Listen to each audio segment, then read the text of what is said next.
not dragging no more. Know why? 'Cause I ain't on no hourly shit.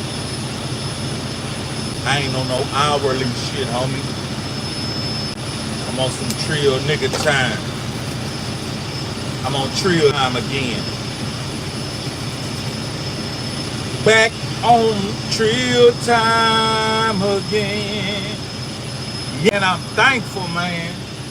I'm so thankful that I'm back on trill time again. It's about going, get it, and coming back with it. Go and get it, come back with it. That's what it's all about.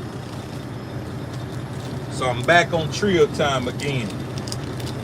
I realized I gotta go buy me some Windex. I'm running out of Windex. Gotta keep my little old windows clean, windshield and mirrors and all that. But yeah, what I wanted to make this about today was just kind of and a situation that an acquaintance of mine had. What's up, OG? A close acquaintance of mine wanted to know what was to it with the whole 17 back and forward. And I explained to him yesterday what it was. You got to keep them receipts. You might not know nothing about to keep them receipts. So yeah, he asked me, what's to it? He asked me about the Corey Mo thing too, you dig? And I let him know what I felt about all that. And this was a private conversation. But he wanted to know also, I went back and forth with the 17 for quite some time. And he wanted to know what was to it. And I respect him. So I told him what this was.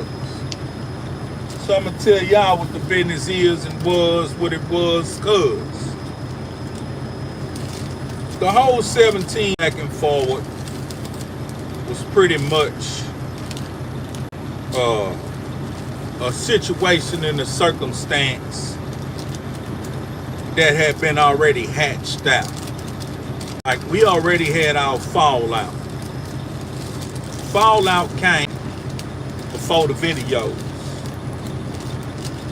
The fallout had took place, I don't even remember how the videos, but we had a blow up.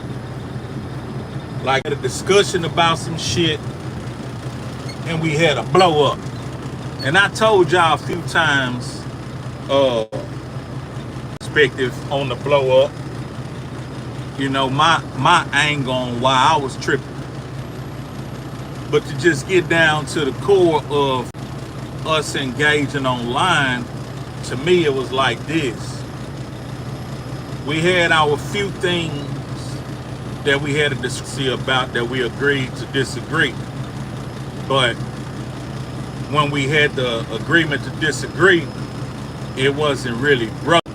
It was pretty much like, fuck you, nigga, fuck you. You know what I'm saying? It pretty much got kind of verbally aggressive. It got fucked up. Is that Jesus Trevino? Boy, give me that goddamn wrench back. Give me that motherfucking wrench. I don't even take it right now. Keep your wrench. What's up, Jesus Trevino? But yeah, so when we had our disagreement, it got to the point where we was throwing slurs at each other, vocally getting at each other pretty rough, aggressively. But I'm gonna be honest with y'all 100%. There's not one person that Pimp C put me around that I ever felt like I physically wanted to, you know what I'm saying, have a with him. What's up, Melanie? Good morning to you. I don't even say good morning, but he'll tell you good morning. But yeah, so I'm gonna say it again. There was not one person that Pimp C put me around that I ever really felt I wanted to have a physical altercation with them. So when me and the homie had the disagreement, even though we talked really ugly to each other, Even when we was on the phone and private talk ugly to each other, there was never ever an intention of me wanting to physically, you know what I'm saying, do anything to him. But what I wanted to do was, since he wanted to play with a nigga, cause I used to be quiet. And I used to be quiet because I used to be working out the funk's head about the situations and circumstances and things we were trying to elevate. I would talk when it was necessary, but I was planning, plotting, and strategizing, just sitting around talking and all that type of shit. We ha ha he he, but nigga, I want to know studio, how we gonna get some money, what show we. I want to know all that type of shit. Sitting around being a bitch ass nigga joking, that wasn't me. So I think that niggas probably thought that a nigga was a little dumb. You see what I'm saying? I think niggas thought I was a little, you know what I mean? Come on, man. Because the nigga ain't have too much to say about shit. But nigga, I'm thinking about bills at home, kids, baby mamas, life. You know what I'm saying? I'm thinking about shit I got to put in perspective. I'm thinking about structure, you know what I mean? So now I wasn't sitting around jaw-jacking all the time. So when it came down to the internet, I wasn't sitting around. I was on the grind. On the grind, steady getting mine. I've been down for years, many tears. Ain't no man who wanna see your face, baby. I've been down for years, shed so many tears. Yeah, they ain't even know I could sing either. Yeah, so they thought a nigga was a little stupid, slow, and dumb. When the internet came in place, it was the right motherfucking opportunity to take hold to the narrative and talk my shit. You see what I'm saying? So when the internet came into the play, it was the perfect time and opportunity to be on my own and be judged by my own merit. Because the thing about it, dog, weakness hides in numbers sometimes. There's also a parable that says, well, I'm not going to say a parable, but there's a saying that there's strength in numbers. That's true for certain circumstances and outcomes. But also, weakness hides in numbers. Like the story I told y'all about the 20 niggas trying to get at me versus one. You know, you would think me being one individual, why I wasn't terrified, because there was 20 some niggas trying to get at me. I wasn't terrified because I didn't fear any of them niggas. I felt like individually them niggas couldn't see me. You know what I'm saying? On an individual basis, I felt like them niggas couldn't see me, so I never felt no kind of way. So sometimes it could be 25 niggas versus you, but it might be only 5 niggas you really got to about. That other 20 might be weak than a bitch. Come on, man. Damn it, boy. Talk your shit. You got the perfect opportunity to do it now. You know what I mean? You stand on your own alone. Yeah, man, judge me on my... Georgia OG say, so that means y'all gonna be dropping some new music soon. Man, we have some unreleased music that we dropping, that we ain't released. But like getting in the studio and new music, I'm not there yet. I ain't gonna lie. I can't say that I'm there yet. I'm not mad at nobody, but I'm just not there yet. And the reason being is this. I don't want nobody having no kind of feelings about me on how I'm moving. Because the way I'm moving is the way I need to move to keep my motion going for everything I got going. So like if a nigga send me a record and I sit on it, because I don't normally do that, but if a nigga send me a record that I'm just featuring on and that I'm not like paid to feature on, unfortunately, I might sit on that record till it's very, very convenient for me to go do it, because I got so many other obligations that's priority to me. You see, I got obligations that's priority to me, so If it ain't really priority to me, if you send me a record and like I said, if we just collabing and I'm not making any paper for it, I'm not gonna put it at the top of my to-do list. So no, I don't really want nobody feeling like I asked him to do this and he ain't got to it. I ain't got to it because I don't want to get to it. I got other shit to do. So no, I'm not engaging in creating any new songs with the homie. But like I said, I'm not mad at anybody. Like I don't have it out for nobody, you know what I mean? But I will protect myself all times. So like I said, anybody that Pimp C put me around, I never felt like I wanted to have a physical altercation with them. And the reason being, not cause I'm pussy. It ain't cause I'm pussy. I'ma tell you why. Let me see. Gotta have more unity in the entire Trill family. Gotta have more unity in the entire Trill family. Ain't gonna happen, Captain. Ain't gonna happen, Captain. No. That's like wishing that the world would have more unity. Human beings are just peculiar, you know what I'm saying, creatures. They move how they move. Some people gonna mesh, some people gonna deal, but some people just ain't. As I know how it feel, man. And you like me, Trevino. You got a heart, and you wish people could just get along. Can we all just get on looking at it? Ain't happening. It ain't your fault. It ain't my fault. It's just the human conflict. It's the human conflict. That's why you always see bickering and beefing and people fighting, confusion and drama. That's why you see so many videos of people having physical altercations on Instagram, YouTube, social media site, because it's a human conflict. People just sometimes get along, and sometimes people just can't get an understanding, and some people don't want to understand it. So you'll see conflict and confusion and drama. If it was up to me, like you, Jesus Trevino, I would want more unity.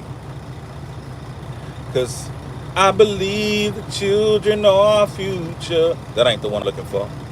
We are the world. We are the children. We are the one to make a brighter day. So let's start living. That's the one I'm looking for. Yeah. So not at any time with us going back and forward did I ever feel like I want to physically harm him. I ain't bullshit you. Not one time, no matter what he said, did I ever feel like, oh, I want to pull up and kick off in his ass. Because I would have kicked him in his ass and made him walk twisted. You did? I would have kicked in his ass. He would have been walking sideways like a sidewinder. You know how them sidewinders be on the ground and them bitches don't go straight, them bitches go to the side. I would have kicked off in his ass. He would have been sidewinding when he walked. I would have knocked his motherfucking hips out of place. Jello, you know what I mean? They would have called him 17 hips. You hear me? They would have called him 17 hips. Now, you smoke. I don't smoke weed no more. I've been quit smoking weed. Weed wasn't good for me. I have a dark side. Like I have a chemical imbalance. I think too deep. You see, when I smoke weed, it exposes all that shit. And I get depressed. And when I get depressed, it's easy to let the devil in. You see, when I'm bright, chipper, and sober, the devil don't have a chance to try to get in. But when I'm dark, he can sneak in. And if he sneak in and take over, damn it, boy, I might wind up in places I don't want to be. You dig? Like you got a good imagination. You get it. Nah, I don't smoke weed anymore, and I barely drink. When I drink with y'all, that's when I drink with y'all. Other than that, I don't be sitting around drinking anymore like I used to, because I used to be a stone cold young alcoholic. You don't know many niggas that drank alcohol from the age of 12, 13 all the way up into his 20s. I used to drink every day. You see, y'all was at school doing y'all lesson. I was waking up smoking weed and drinking beer, being a fuck nigga. You see, I was depressed. You see, but I thought it was gangster style. It wasn't gangster style. It was depression. You know, it was very overwhelming the difference that I was going through. So to cope through a lot of it, I would drink alcohol. I would go to school drunk. I would go to public functions drunk. I remember I performed in uh, a concert, rather talent show at the Civic Center, and we were. But before I performed, I paid my brother me a 32-ounce beer, and I drank that beer before I went and performed. Drank every day. I had a problem. It wasn't until one day I realized I didn't like the way I smelled. I didn't like the way I looked. I didn't like the way I thought. I used to come home some nights and I'd look at my knuckles and they have blood all on them. Have blood all on my shirt, cutting gashes in my face. And I'd be like, why is this happening? It was all because I was drinking much. I was reacting too much. I was too violent. I was too brutal. And I said one day, this shit is taking over me. It's time to take back. It's time to take myself back. It does not rule me. I rule it. That's what I said. This shit does not rule me. I rule it. And I put my foot down. Say, I don't need drinking. Drinking need me. And I stopped. Just like that, I stopped. Let me see. Free Puff Daddy. Yeah, Puff Daddy. Why they got Puff Daddy locked up? What did Puff Daddy do? Huh? Yeah, for real, man. Long little pimp, know what I'm saying? I'm still in that place, though. I'm still in that phase, though. What phase you in? What phase you in? Because responsibility was starting to call me. And I could not become the new person that I needed to be, being the old person that I was. Like, it was cool when I was out there drugging and thugging and bullshitting. But when it was time to become responsible, be on time for shit, bring kids to school, pick kids up, make sure bills paid every 30 days, make sure the house is taken care of, make sure the oil is changed, the tires are good. When it was time to be a motherfucking man, my nigga, that was an easy decision and an easy choice. You know what I did? I stepped up. Put that alcohol down. It ain't nothing but a vice and a crutch for something that's beneath the surface. You gotta heal yourself. Whatever bothering you right beneath the surface, you gotta go on in there and heal yourself. Because after you get drunk and high, whatever the problem is, it's still there. It ain't going nowhere. It's like putting a Band-Aid on a bullet wound. It's like putting a Band-Aid on a bullet wound. Heal that fucking wound. Put the right shit on it. Make sure you looking after that, or it's gonna become an. When I chose to stop, every level of, okay, boom, I ain't smoking no more. Boom, I ain't drinking no more. Every level of me choosing to do that, I lost so-called friends. Priorities over pleasure, GMB, okay? Hey, Vino talking that shit. He right. He's absolutely right. And it's boring sometimes getting your priorities together, being responsible. Boring, I understand. But it's necessary. But every level When I chose to change, to elevate, and be better and do better, I would lose so-called friends. I didn't understand it at the time because I was so used to being around so many fucked up individuals who didn't have their priorities in order.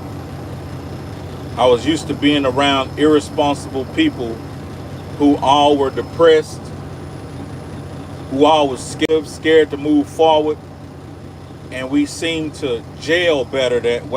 We would group up. But when I started to choose to elevate and be better and do better, I would lose friends.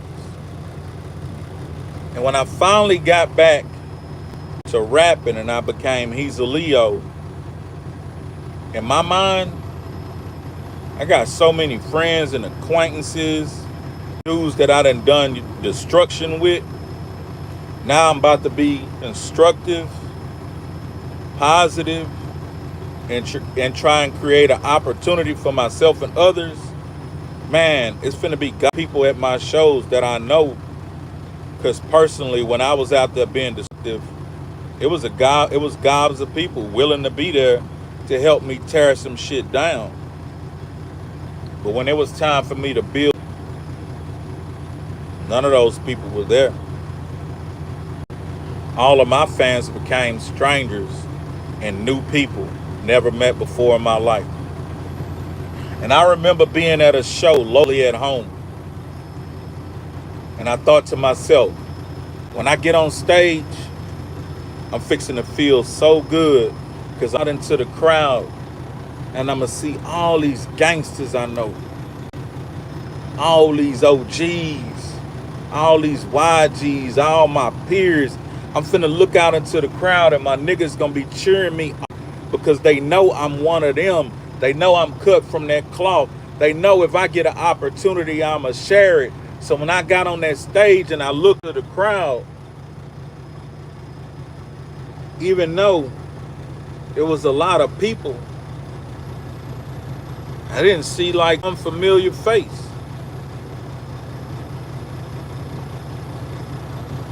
So I said, oh, maybe they didn't, maybe they don't know I'm here, you know? The next show, I looked out to that crowd and the next show, I looked in that crowd and I started feeling alone.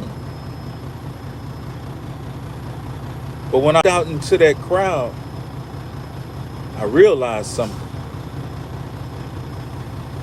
I shouldn't be worrying about there. I should appreciate the fact of the people who are there. And I should show love back to them who's come to show love to me. Thank you, man. So I stopped looking for the people that I thought I knew that was gonna support me. I started building with the people that were there. Maybe one day the niggas I know will come cool with me because they cool with me. But in reality, that day never came. I had a homeboy tell me, damn near 20 years into my career, man, I didn't know you went so hard. Man, I didn't know your music went so hard. But to me, how could you not know? Again, you don't worry about who's not there. You appreciate the people that are there. But the phrase in the saying, you too near me not to hear me, is so very true. Sometimes people who are near you the most cannot hear you. It's sad. The people near you the most cannot hear you. There's a lesson in it all. Appreciate who appreciate you, support who support you, and keep it moving. But this video was about y'all having an understanding that even though me and 17 had this vocal match, nah, I never wanted to do any physical shit to the homie.